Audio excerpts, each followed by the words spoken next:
Hello, ഞാനപ്പോൾ എൻ്റെ study table ഒതുക്കിക്കൊണ്ടിരിക്കുകയായിരുന്നു. അപ്പോൾ എൻ്റെ പെൻസിൽ സ്റ്റാൻഡൊക്കെ എടുത്ത് മാറ്റിയപ്പോൾ അതിൻ്റെ പിന്നിൽ എന്താ ഞാൻ കണ്ടേ, വർഷങ്ങൾക്ക് മുന്നേ മേടിച്ചിരിക്കുന്ന ഒരു ഓർബീസിൻ്റെ പാക്കറ്റ്. അപ്പം ഞാൻ അതും കൊണ്ട് എണീറ്റ് പോയി. എനിക്ക് ഭയങ്കര ഇഷ്ടമാണ് ഓർബീസിൽ കളിക്കാനായിട്ട്. അപ്പം ഞാൻ എന്താ ഓർബീസ് എടുത്തു. അതിൻ്റെ ഇൻസ്ട്രക്ഷൻസൊക്കെ വായിച്ചു നോക്കി. ഞാൻ വിചാരിച്ചു എക്സ്പയറി ഡേറ്റ് ഒന്നും ഇല്ലല്ലോ. അല്ല, ഞാൻ 2-3 വർഷങ്ങൾക്ക് മുന്നേ തന്നെ മേടിച്ച് വെച്ചാണത്. എന്നിട്ട് ഞാൻ അതും കൊണ്ട് ഇപ്പോൾ പൊയ്ക്കൊണ്ടിരിക്കുകയാണ്. ഞാനതവിടെ വെച്ചു.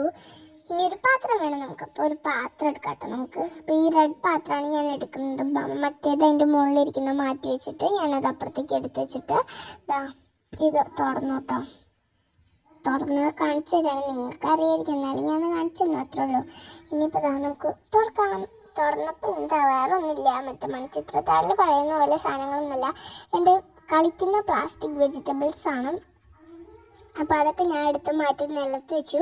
അതൊക്കെ മാറ്റി നിലത്ത് വെച്ച് നീക്കി വെച്ചു. ഇനി നമുക്ക് നമ്മുടെ ഓർബീസ് കുട്ടൻ എടുക്കാം. ഓർബീസിന് ഞാൻ ഇതിലേക്ക് ഇട്ടിട്ടുണ്ട് കേട്ടോ. ഇനി 1, 2,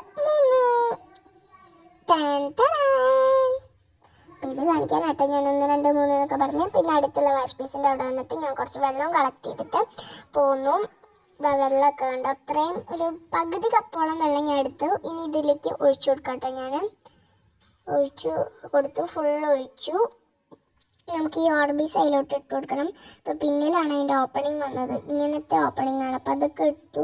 അത് കുറേ ദിവസമായിട്ട് ഇങ്ങനെ ഇരിക്കുന്നുണ്ട്, ഒന്നും താഴേക്ക് വീഴുന്നുണ്ടായിരുന്നില്ല. ആദ്യം 1, 2 ഒക്കെയാണ് വീണത്. പിന്നെ അത് ഫുള്ള് ഞാൻ പൊട്ടിച്ചിട്ട് വെള്ളത്തിൽ മുക്കി കൊടുത്തു. ഇങ്ങനെ പൊട്ടിച്ചുകൊണ്ടിരിക്കുകയാണ് ഞാനിപ്പം. ഇനി മുക്കി കൊടുക്കാം. ഇപ്പം ഞാൻ മുക്കി കൊടുത്തു. മുക്കി കൊടുത്തതിന് ശേഷം അതെല്ലാം വീണു.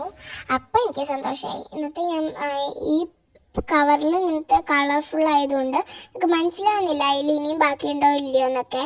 അപ്പം ഞാനത് ഫുള്ള് മുക്കി. എന്നിട്ട് ഞാൻ അങ്ങനെ തപ്പി നോക്കിക്കൊണ്ടിരിക്കുകയാണ് അതിലുണ്ടോ ഇല്ലയോ എന്നൊക്കെ. അപ്പോഴും കുറേ കിട്ടി എനിക്ക്. അതെല്ലാം ഞാൻ എടുത്തിട്ടു. പിന്നെ ഞാൻ തപ്പി നോക്കുക കേട്ടോ, ഇതിലുണ്ടോയെന്ന്. എനിക്ക് ഭയങ്കര സംശയമായാൽ കളറുള്ളതുകൊണ്ട് എനിക്ക് മനസ്സിലാവണില്ല ഇതിൽ ഇനിയും ബാക്കിയുണ്ടോ ഇല്ല എന്നൊക്കെ. എന്നിട്ട് ഞാൻ ഒന്നും കൂടി മുക്കിയൊക്കെ നോക്കിയിട്ട് എടുത്ത് മാറ്റി വേസ്റ്റ് ബിന്നിലിട്ടു. ആൻഡ് ഇതാണ് നമ്മുടെ ഓർബീസ്. അത് കുറച്ച് ശേഷം ഇപ്പോഴേ തന്നെ അതൊക്കെ ഇങ്ങനെ ഒന്ന് വലുതാവാൻ തുടങ്ങിയിട്ടുണ്ട്. ഇതിപ്പോൾ ഞാൻ വെച്ച് കഴിഞ്ഞിട്ട് കുറച്ച് നേരമായി. ഞാനിതിപ്പോൾ വോയിസ് റെക്കോർഡിങ് കുറച്ച് നേരം കഴിഞ്ഞിട്ടാണ് ചെയ്യുന്നത്. ആൻഡ് ഇതിപ്പോൾ രാവിലെയാണ് കേട്ടോ. രാവിലെയാണ് ഞാൻ സ്റ്റഡി ടേബിൾ എടുക്കുന്നത്. ഇത് വെള്ളത്തിൽ നിന്ന് എടുക്കാൻ പെട്ട പാട് എനിക്ക് മാത്രമേ അറിയുള്ളൂ. ഏതൊക്കെ മൂലയിലാണ് പോയി കിടക്കുന്നത്. അപ്പോൾ ഇപ്പം തന്നെ ഇത്രയും വലുതായിട്ടുണ്ട്. ഒരു നീല ഇതായിരുന്നു കേട്ടോ ഏറ്റവും വലുതായത് ഞാനിപ്പോൾ എടുത്തില്ല. പിന്നെ മുന്തിരിങ്ങ പോലത്തെ ഷേപ്പാണ് അതിന് എനിക്ക് തോന്നിയത്. പിന്നെ എൻ്റെ വെജിറ്റബിൾസൊക്കെ ഞാൻ കഴുകി വെച്ചു. കുറേ വർഷങ്ങളായിട്ട് കഴുകാത്ത സാധനങ്ങളാണ്, അതൊക്കെ കഴുകി വെച്ചു. പിന്നെ പിന്നെയും കുറച്ചും കൂടി വലുതായി. ഇത് നന്നായിട്ട് വലുതാവും. ഇത് വലുതായില്ലെങ്കിൽ അല്ലെങ്കിൽ ഫ്ലോപ്പായി എനിക്ക് നല്ല സങ്കടമായി. ഞാൻ കഷ്ടപ്പെട്ടിട്ടുണ്ട്. ഞാനിങ്ങനെ നീക്കിപ്പോഴാണ് മനസ്സിലാവുന്നത് അവിടെ എല്ലാം വെള്ളം വീണിട്ടുണ്ട്. അപ്പോൾ അതായത് ഞാൻ വെള്ളമുത്തിനോടുള്ള വഴക്കൂടലാണ് കാണുന്നത്. കാരണം ഇതെനിക്ക് ഒട്ടും എടുക്കാൻ പറ്റുന്നില്ല. ഈ വെള്ളമുത്ത് അതിൽ നിന്ന് എടുക്കാൻ പറ്റുന്നില്ല. ആ വെള്ളമാണെങ്കിൽ ആ കളറൊന്നും ഇല്ലാത്ത ഇൻവിസിബിൾ പോലെയാണ് ഇത് വെള്ളത്തിലിട്ട. ആ വെള്ള സാധനം കാണുകയില്ല. പിന്നെ പച്ചയോടായിരുന്നു ഞാൻ പിന്നെ വഴക്കിടുന്നുണ്ടായിരുന്നു. അതൊക്കെ ഞാൻ എടുത്തു. പിന്നെ മാസ്കിംഗ് ടേപ്പ് എടുത്തു. ഞാൻ മാസ്കിംഗ് ടേപ്പ് എടുത്ത് അവിടെ ഒരു ഹോളുണ്ട്, അതിൽ കൂടി വെള്ളം പോകുന്നുണ്ടായിരുന്നു. ഇപ്പോൾ താഴെ മൊത്തം വെള്ളമാണ്.